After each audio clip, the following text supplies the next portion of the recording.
Today, my featured guest is Galla. Sean runs a men's group, not just a men's group. He owns the URL, mensgroup.com. Now, he's the founder and facilitator of this business. It has explosive growth in the past 8 months. But going back a little bit, Sean spent his 20s pursuing his dreams as a professional DJ and serial entrepreneur. So he's got that business pedigree. He lived in Mexico for 5 years where he learned Spanish and surfed every day. From the outside, it looked like he was living a dream life. In reality, along the way, he faced bankruptcy from a failed business, family conflict, an eating disorder, infidelity, debilitating health challenges, chronic illness, emotional challenges, anxiety, depression, and low self-worth, and loved ones passing away. Now, these adversities gave him depth and molded him into an ideal facilitator of men's circles. This made him value community and meaningful conversations with other guys going through the same challenges. Now, before mensgroup.com, Sean founded The Brotherhood, a men's group for entrepreneurs that focused on adventure trips. So he really knows this space, men and men's groups and challenges in life, right? So you can find him at mensgroup.com. Sean, welcome to your first 100K top 100 podcast on iTunes in entrepreneurship. Go ahead and fill in the gaps in that intro, would you? That was about it. I've always been an entrepreneur, mainly because I'm unemployable. I just haven't been able to, I've had some cool jobs, but I just haven't been able to stick with them. I've just always wanted to do my own thing, so I have over the years. And I tried a lot of different businesses early on. As you mentioned, some of them didn't end very well. But then kind of found my calling with, by happenstance, with that men's group for entrepreneurs. Ran that for 10 years, still going today. And now have transitioned into mensgroup.com. Okay, first off, I have to ask you, just from a business standpoint, how did you get such a great URL? I mean, that's gold. Man, that's what made me decide to do it. Because I did that men's group for entrepreneurs, and that was great.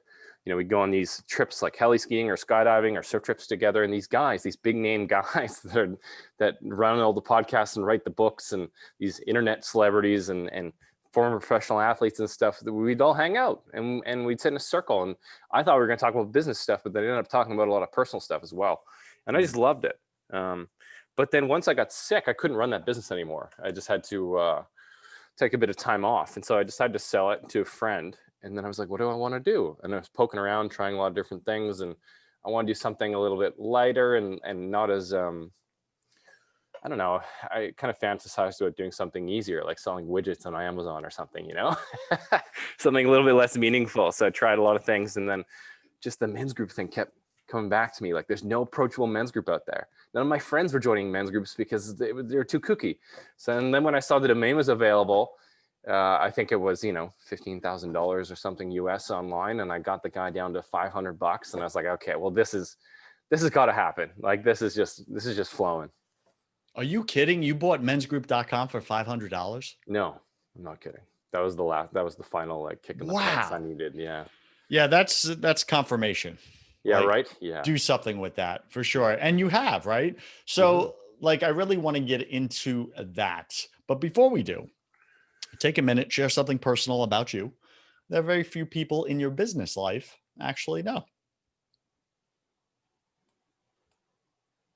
The people in my business life actually don't know.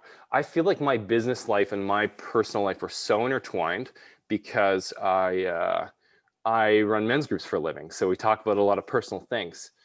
I think Is there anything deep or embarrassing that you just haven't put out there yet? Come on, be real. I don't really think of myself as an entrepreneur, Really? Yeah, no. How do you see yourself when you look at yourself? Somebody who's just creating, almost like an artist, somebody who's just creating meaningful projects. I think people think of me as like, wow, this serial entrepreneur who's done, 8 figures in certain businesses and stuff like that. I just don't think about myself in that way. And I don't think a lot of people realize that. I never have. That's pretty cool. Yeah. So you're like a musician of business. It's fantastic. Yeah, exactly. Something like that. I mean, I can tell you lots of embarrassing stories, but I think when if people see me on stage or they read my story, whatever, or even that great intro you gave me, I'm like, geez, I don't think of myself as a big successful entrepreneur. I still am like, whatever project I'm in, I'm like, this could fall apart. That's how it Yeah. always feels. Imposter syndrome comes up like number one thing on this show with my Yeah, guests, I right? Even if imagine. they Yeah, did 250 million last year, they feel like, someday someone's going to find out that I'm a fraud. I no, don't know totally. what the heck I'm doing here. Yeah.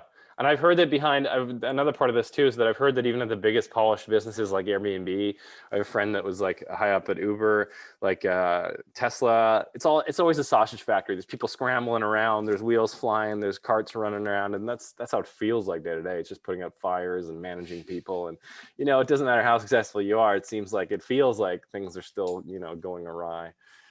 All right. So, Startup Nation, did you hear that from Sean?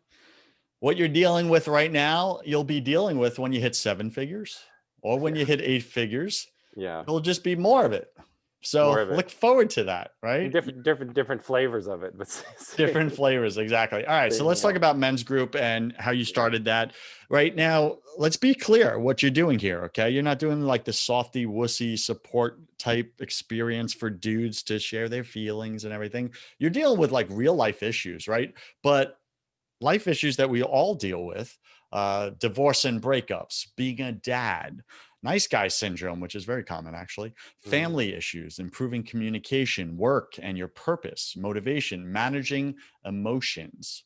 Speak to us about that. Like so many guys, and not just guys, but really powerful female business owners as well. They come on the show and they're killing it in their businesses, but they're going home to a marriage that doesn't work, kids that are disconnected, um, no communication with their spouse, really to just going home to kind of like misery. That's why many of them work so long at the office because they don't want to go home. They become workaholics and they come up with other addictions and acting out in their lives, etc. Like speak to us about that. What have you seen as the most common theme in this men's group space that you've been in? Yeah. Well, the most common topics that come up are the ones that you mentioned. How do I set boundaries with people?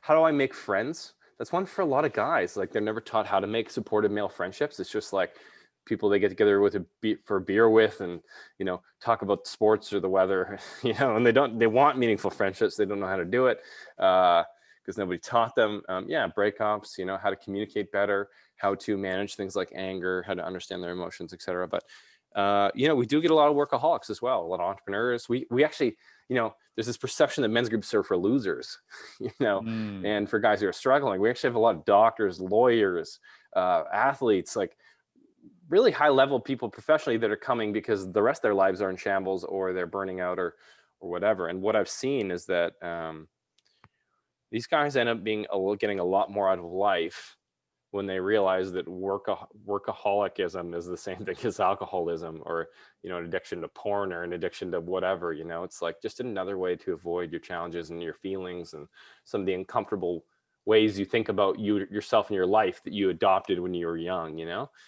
All the science shows that. There's been 90-year studies, the Harvard study where they followed kids and grew up, and the most important thing towards happiness was a relationship, relationships, your community. The other study that I found interesting is they tried to calculate another university, might have been Stanford, I don't know. I should know the details of this, but they tried to figure out how much it would cost to replace a marriage, like how much that love is, to quantify how much that love is worth and the support and sharing life. And it was a ridiculous amount of money, like 900 and something $1,000. And it's like, okay, well, if that's the case, then why are we pursuing money and work, so much when all the evidence, all the science is showing that, community, relationships, health, mm. that's where the gains are made. Got it. So like We'll get into the business stuff here, Startup Nation, because I know you want Sean's top 3 tips or strategies, Yes. being he's done 6 figures, he's done 7 figures, he's done 8 figures in some of his businesses. Yes. So he's got some of those hacks for you. But we're talking about some like really serious things here. Like you're chasing the money at what cost? You're giving up something in order to pursue that dream of financial success. So Sean, I got to ask you, I just came from a men's group this morning, right at my Awesome. church. Great. And we do Tuesday mornings at 6 a.m. And we get about 80 businessmen that show up. And like Wow. you said, they're mostly doctors and attorneys, right? These guys are doing 7 figures plus in their businesses, some 8 possibly, and they're just killing it. But when we go around in the group, like the stuff they're dealing with and sharing is exactly what you said. Like these guys are just talking sports all the time, surface level conversations. They don't know how to like go deep with the conversations. And what I've seen, and please correct me if I'm wrong, and this is going to be my question to you, is most of us men, or many of us men, grew up in households from a generation of fathers that were taught not to feel. Mm-hmm. Men don't feel. Men don't cry. Mm-hmm. Men don't show emotion. So we were taught and conditioned that. And then we became guys who don't feel, don't hurt, don't show it. We suppress it. Don't let anyone see I'm hurting right now, or I'm lonely right now, or I'm addicted to something right now. So we refuse to ask for help. Mm-hmm. How do you get guys to open up about that stuff, the stuff that's actually really hurting them on the inside? Yeah, it's a good question. And, even asking for help with business stuff, like guys don't even want to do that, and I see that's the most common theme I've seen is there's this like legit fear that guys feel about, and I think it's from being ridiculed for expressing that stuff, when they actually did test the waters with somebody, a friend, or even a romantic partner, or with their family, with their dad. It's like, they're rejected or even judged as, called gay or seen as weak. And so there's like this real ingrained fear, and so how do you get past it with guys? How do you get them to open up in front of other dudes? Yeah, so 2 things. Number 1, dudes do really well with shared experience. So when I started the men's group for entrepreneurs, I just wanted to hang out with other entrepreneurs, have these kinds of conversations. That's it. Talk about business, have a support network for myself, because I was living in Mexico. I didn't know any entrepreneurs doing anything there. I wanted to be around that energy, right? And so we go on these adventure trips. We go skiing, powder skiing, or race supercars together. And we'd sit in a circle after, and like a mastermind circle. And we just go around, and you could bring up a topic and get feedback. And I thought we were going to get into business stuff. But then after these guys shared this experience and went to battle together or whatever, and then they felt closer, But then the second thing is I learned very quickly that somebody has to set the tone that vulnerability is okay, that you're not going to be judged for it. And so what I would do is I'd get up in the room and I'd say, okay, guys, here's what we're here to do. This is a place you can talk about anything. And then I'd share my most humiliating, sensitive, humbling stories, like some of the things you mentioned, going through bankruptcy, being cheated on a bunch of times, struggling with eating my whole life, drama with my dad, and all these things, and then that would let guys off the hook. Their guard would come down a little bit. And then I'd plant the first guy. I'd talk to him before. I'd make sure he has the most sensitive, personal thing possible. One meeting at a guy's place that we had with 40 guys in the circle. He's a bit of a celebrity now, but I don't really want to name drop. But I made this guy go first because his wife had just had 3 miscarriages, and he had no idea how to support her. And he was like in the hot tub the night before with me, almost crying about this. And I was kind of like, I was supporting him. Obviously, I felt bad for him, but I was just like, yes, this is the perfect start, You're my guy. You're my guy. So he went first. He cries, which is like, guys aren't used to that, and they love it. You think that you wouldn't like that, but when it's just a guy talking about his life, and it's not like we're singing Kumbaya or something, or it's not a crying circle. You don't have to, but it's like seeing another good, strong man who's very successful, again, 8 or 9 figure guy, he entrepreneur, seeing other guys do that. It's like, okay. And then seeing him not be judged, and guys jump in and go, hey man, I've been there too. Like that lets the guard down. What I'm hearing you say is you went first, right? And that's what leadership is. I believe I define it as 3 words, right? You go first. That's lead. leadership. You got to lead with the traits that you want them to, bring it out. Exactly. So you go first with your humility, vulnerable story that gives them permission to do it. Then you planted a guy, which I think is really smart. Yeah. So now they see two guys go, one guy cries. They're like, oh my gosh, well, mine's not as bad as that. Maybe I can share. And they Yeah. open up. Okay. Got And it. some guys still wouldn't, and that's okay because maybe that's not the place for them. Maybe they don't need to. Other guys would talk about business stuff, but then other guys, I would always be surprised by how many of these guys, and these are like really put together looking guys that have all the top podcasts and the top TV shows and stuff like that. How they're like actually really upset about certain things that they're facing in their life, and they don't have anybody to talk to about it. Normal everyday stuff, their relationship, their work, their friendships, their family, somebody dying, whatever. Wow. So your business, Men's Group, is exploding right now with growth to the point where you feel like you're on the back tail of a racehorse here, right? Yes. What did you do right? A racehorse named Burnout. Burnout. What did you do right in this business that has created that explosive growth? If you could pick 1, 2, or 3 top tips or strategies, what did you do well? First of all, man, there's a great book called Let Your Life Speak by Parker J. Palmer.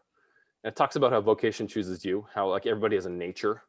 And when I was younger, man, I tried to force, projects like, oh, I want to be this kind of a person. I want to be in the music industry. I want to be a music record executive. And so I started a music label and all this stuff and then a tech company, an online music store for DJs and this kind of stuff. And that wasn't me. At the end of the day, I was this kind of guy who should have been a counselor. I like wanted to have, meaningful conversations with people. I've always liked that. And so it's like using your strengths, using your nature, being in something that actually works with your true nature, because then it doesn't really feel like work. And then I really took the time to figure out what I saw such a big gap in the market. Like all these other men's groups were marketing themselves in such an unapproachable way. And I interviewed a lot of my guy friends. I did a lot of customer discoveries, they say, where I literally just call up a lot of my guy friends. I'm like, dude, you're going through a breakup. Why haven't you joined a men's group? And they also were saying the same things. I was like, those things are kooky. And like, I don't want to go dance in the woods or chant or like take on First Nations names and you're laughing, but this is how all these men's groups are, or they're like stuffy in some like, back room of like a community center. And it's like an academic feeling or clinical feeling. And they're like, I don't want to do that. I'm like, but when we get together with the guys around a campfire, you do that, right? And you're like, yeah, I'll talk about that stuff. And it's like, or the locker room, So it's like, nobody's doing it in an approachable way. So just really getting to know what the market's thinking and where the opportunity is, How many guys did you like pre-interview, right? Because these are your the clients that you want to work with, right? Yeah. So you pre-interviewed them. Hey, what's your Yes. pain points? What's your resistance? What's your resistance? What objections? Yeah, that's the biggest one. Yeah. Say that again. Yeah. What are your objections? Yeah. Okay, got it. How many guys did you poll? What was that sample size where you're like, okay, that's enough for me to create a successful business? Yeah. Whenever I'm starting a business, I try to get as many as possible. In this case, it's 40 or 50. And I would usually do more, and in the startup world, like Paul Graham and all these people, they say, get out of the building, it's like the lean startup stuff. It's like, just talk to as many people as possible. But in this case, I'd already been in the men's work industry for 10 years and seen a lot of success with that. And this wasn't terribly different. It was different, but not terribly. At the end of the day, I think I had enough experience to know a little bit of it. So I talked to 40. Mm-hmm. And then, of course, the bonus to that is that, I think 30 of those people ended up joining. So they're like my first customers. That's pretty awesome. All right. So we got Startup Nation. Sean, he matched his nature with the business project that he was headed into. So he didn't try to force it. He found something that matched his strengths, right? And he identified, hey, I'm really good with like counseling and supporting guys, and why don't I go start something like that? Then he gets the URL Men's Group for $500, so that's a no-brainer. The stars are aligning in his favor. Has to do it now. Yeah, he has to. Now you're committed, man. And then number 2, he interviewed 40 potential clients, found out what were their specific objections, and then really built his marketing around those objections. What's a third thing that you did? Third top tip or strategy, maybe to grow that now, to onboard those clients? How'd you get them? Yeah, well, I think the next step was I sold something that didn't exist yet. You know, like I just literally went to them and said, "Hey, if I could do this and this and this, would you be a part of it?" And they'd say yes, and then I go, "Okay, well, here's a link," and then they pay me. And then I'd email and be like, "Hey, I haven't built this thing yet. Give me a few weeks." So I like really pre-sold it, like full on MVP, minimum viable product style. And that was good because that next step was like actually learning what the guys wanted. That customer discovery, I validated that, like, okay, there's a need here, and maybe if I market it in a non-kooky way, they'll like be interested in it and they could benefit. But then it was like, how often do they want the men's group, and what times of the week, and what's the format, and do we want a community platform, and all these things. And so that was just more interviewing and more like pitching different ideas to them and seeing which ones they were most interested in and stuff like that. So it was really, again, an exploratory, almost like detective like process. So because I've learned over the years that if I just put my head down and start building stuff, like I'll run into trouble. Like I won't have product market fit, right? That's the holy grail, is like when you have a product that really fits what the market needs. So I literally spent the first 3, 4, 5 months just like focusing on that. And I looked at a lot of keyword research to see what people are searching for. I looked at a lot of, social media content, YouTube stuff. What are the top selling books in that space? Who are the leading, authority figures, speakers, etc. And there wasn't a lot, but there's enough information there that gave me a pretty clear picture of like what exactly people were looking for. Now, let me ask you this. When you pre-sold those memberships into this men's group, did you get a bunch of your celebrity friends in and then kind of leverage that in your marketing? Hey, so-and-so is in. No. Okay. Yeah, I kept those guys kind of quiet. No, and those guys have their support systems in place now. Like when those guys joined the Brotherhood, the last men's group for entrepreneurs, they were just getting started in their business. They hadn't even hit 6 figures yet, so they were a bunch of nobodies. We were all a bunch of nobodies. We were just a bunch of young guys that were trying to make it. And we had young girls in the group at the beginning too, but they didn't need any community. I don't know why. They didn't engage in anything. So the guys stuck around and ended up being a men's group. But yeah, so those guys don't need as much support. And there's a few of them that join from time to time if they're going through a breakup or they need something. But in general, no, I wanted to keep it away from the celebrity angle and just make it more approachable everyday guys.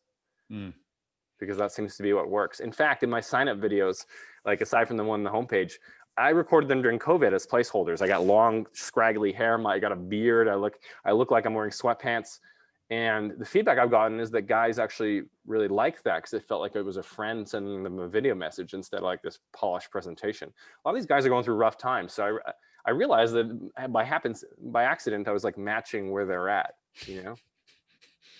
Wow, I get that. So that must be my problem, right? I'm obviously taking too many showers and shaving, and you're too handsome. Look at that jawline, that banker hair. I mean, how can we keep up with that?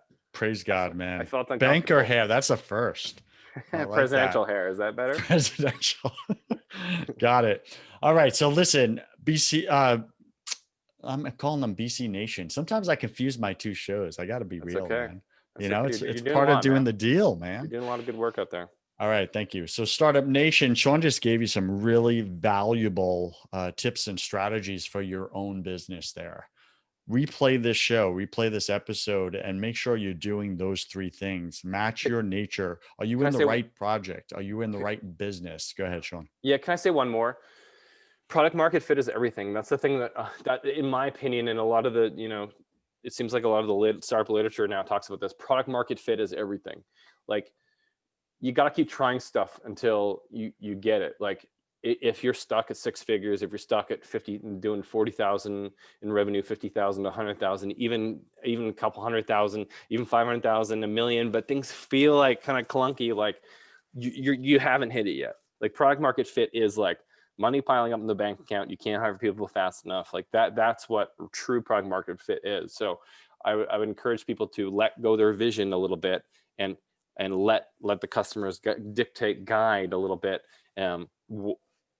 what the model is going to look like. And that might be humbling because it might be a lower price point slightly. That might be a different product you have to build. But like I see so many entrepreneurs fail and get stuck at these different levels because they're like attached to this idea of what the thing should be. That's so good. Thank you for saying that. That's powerful. And Startup Nation, that could be you right now, right? You're maybe doing 6 figures, or you're about to cross 7 figures, but you feel stuck, you feel stopped, you feel plateaued. And Sean's saying if you incorporate these 3 things, especially the product market fit, and really tweak that and get that right, you're going to have that next level, right? Where your business just starts to explode. And I like the way you put that, Sean. It's like when the money's just piling up in the bank account and you're chasing the tail, so to speak. That's when you've truly hit product market fit. And if it feels like you're pushing and constantly like trying to get more clients one at a time, etc., chances are you have not hit product market fit. I take that on myself. I could say in my own coaching practice, I have not hit that because I still feel that resistance. And I know marketing is where I'm definitely missing on delivering my product in the way my client wants it. Now, It's a hard, several clients are coming on board for sure, and it's a high ticket item, etc. But it's not blowing out the doors, so to speak. So yeah. I definitely know, Startup Nation, I'm gonna eat my humble pill there and say I don't have it figured out yet. Not in this Yeah, new neither do I. business. I can't say I've ever actually had it, even though I've built these businesses and sold some of them stuff. Like even Men's Group, like it's growing the fastest ever grown. Still feels like some tweaks need to be made as far as the price point and like how we offer our groups and the like schedule of that to fit better with what customers need. Like I feel like there's still some clunky parts of it, and so. Yeah, I mean, there's very, very successful companies that exit for hundreds of millions of dollars that still didn't hit product market fit. So it's one of those things you need to be really humble about and drop your ego and continue to try stuff, continue to tweak. And it's frustrating, it's exhausting, continuing this for years, but then you'll hit it, hopefully. So good. All right, Startup Nation, we're speaking with Sean Galla. You can find him at mensgroup.com. And we're about to enter my favorite part of the show. Sean, welcome to the hustle round. Yes. I'm going to ask you 10 quick fire questions. You'll have about 3 seconds to answer each. Don't overthink it. It's just for fun. Are you ready, sir? Oh, well, yeah, ready. Sounds like you just overthought it. Yeah, exactly. I'm already overthinking it. He's like, oh, man. What do I say? Am I ready? I got to show up perfect. All right. What's your favorite thing about being an entrepreneur and really finding that product market fit? It's just being able to help people, being able to. I like being an entrepreneur, being able to create a vision. Like, oh, I want to create. Like my first successful business was an online music school for an online DJ training school. Nobody's teaching how to DJ online. And I thought that was silly, so I made some videos. Seeing that come to life and like seeing people actually get use from it, or the men's groups or whatever. Like that's my favorite part. It's the creative project, the creating something, building. Something so cool. Creating something out of nothing, right? It's pretty awesome. What is your least favorite thing about it? Everything else. All the work. The waiting. Yeah.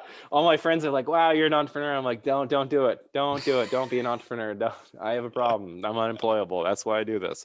There you go. No, it's just especially early on for the first 3 or 4 years in any project, it's like you're spinning all the plates yourself and you're trying to pass them off, but even passing them off takes a lot of work, and it's just a lot.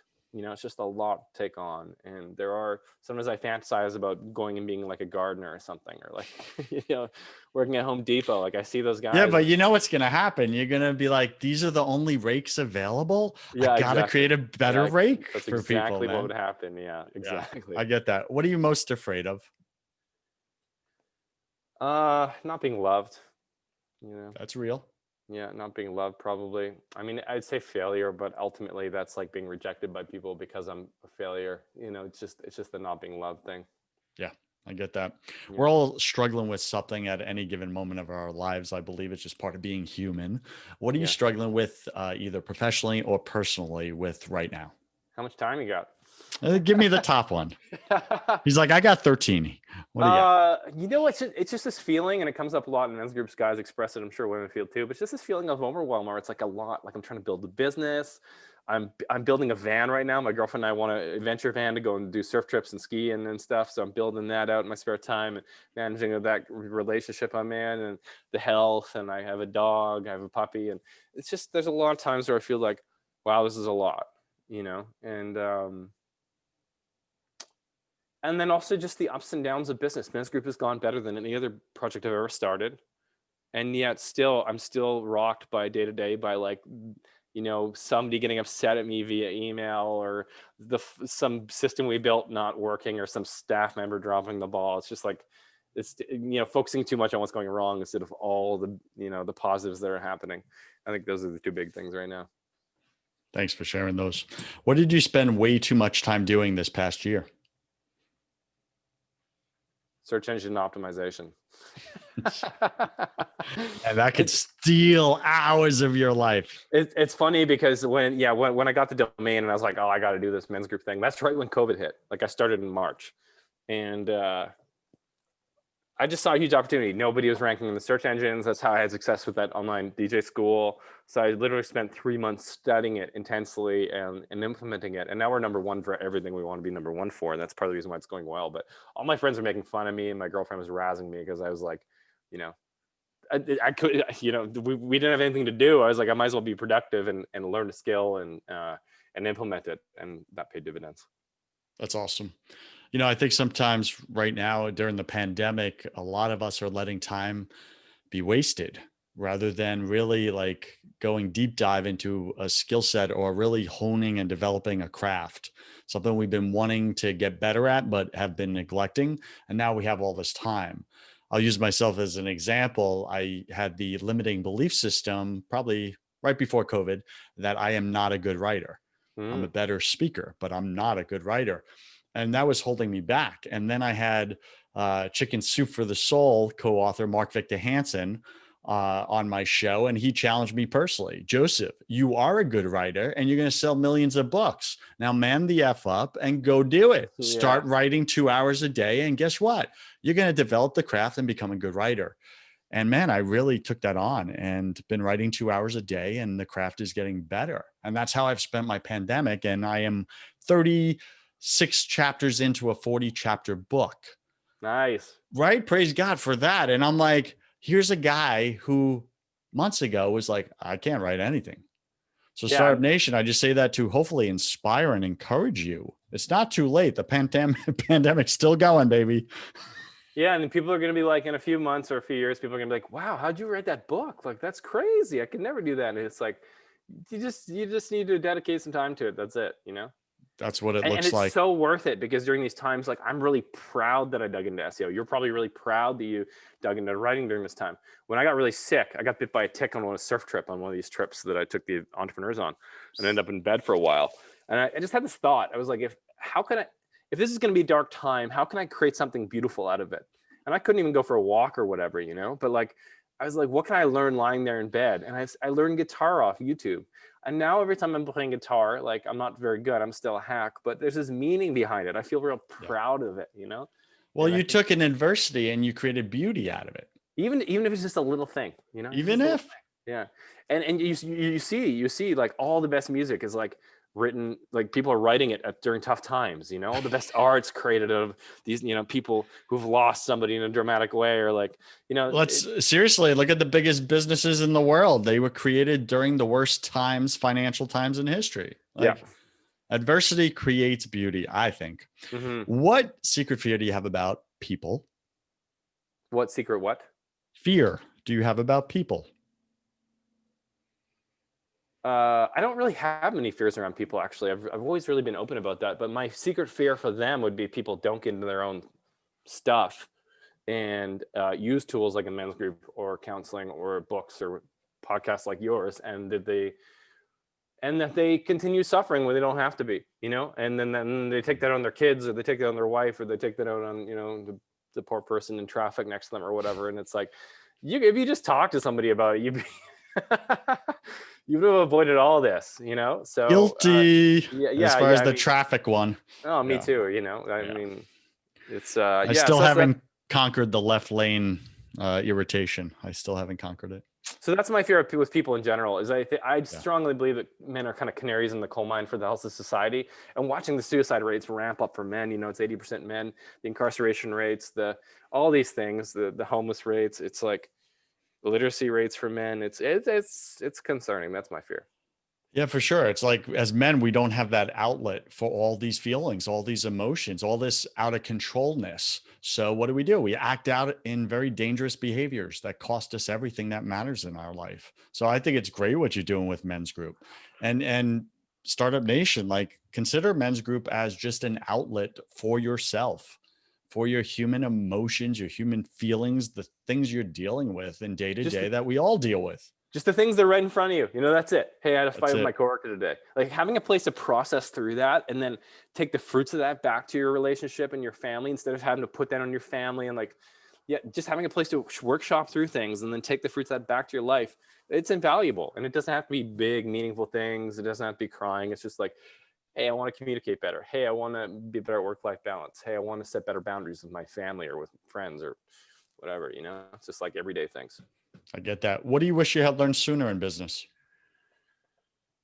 The product market fit stuff probably because Yeah.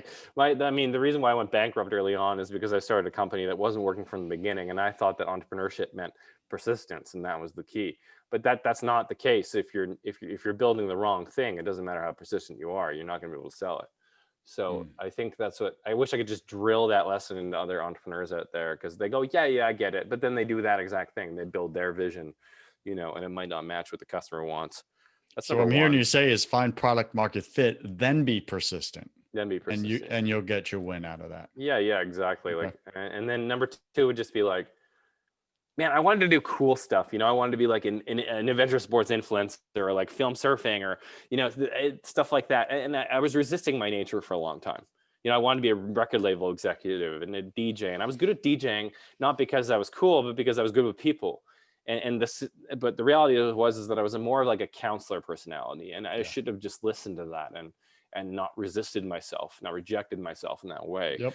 because I would have been more successful earlier. Because as soon as I started doing that stuff, like with that first Men's Group, it was like for entrepreneurs, it was just like my success. I was like struggling financially before that for the most part, and then it was just all of a sudden like boom, Wow. So and cool. then very shortly after, here I am. I'm running a 7-figure business, and then we acquired an 8-figure business. So it's like, when you step into your true strengths and natural gifts, it like couldn't really accelerate things. So cool. What is a good habit or a new habit that you want to create? How much time do you have? You got 30 seconds, I 3 seconds. know. New habit I'd like to create. I need a nighttime routine. Honestly, I feel like I just sprint through my days and like get all these things done and I'm productive, but then I don't have a wind down activity. Mm. So for me, honestly, that's the biggest one right now. Okay, got it. What's a bad habit you want to break? Using junk food to soothe my emotions. Boom, man. That's just the one. I've been doing that since I was 5. Anytime I was sad or upset, I'd go to pizza and ice cream, and thankfully I understand nutrition now, so I can manage it somewhat. But like still, yeah, I'd rather replace it with a healthier vice. Got it. Pick 3 words to describe who you are now.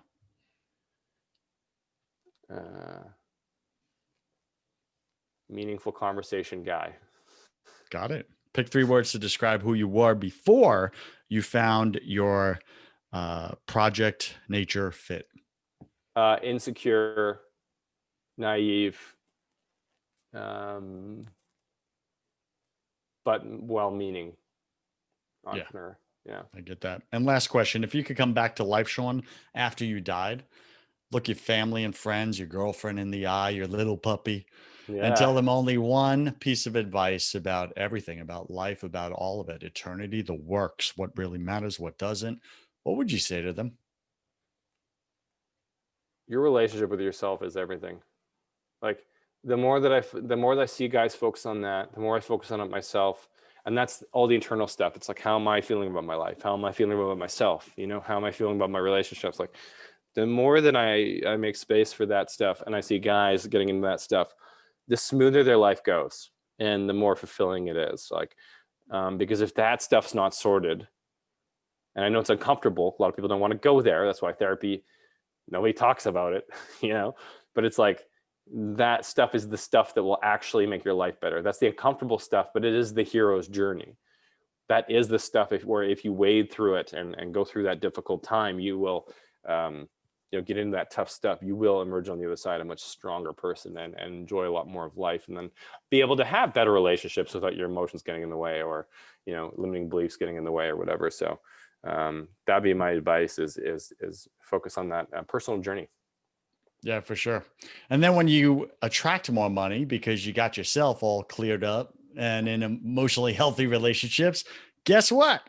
You get to use the money for meaningful things, right? And not spend it on vices and addiction because you're so broken on the inside. So Yeah, like, escaping yourself. Yeah, I exactly. agree. It's all connected. Any final wisdom? What's the one thing you want my listener to know about making their first 100K this year?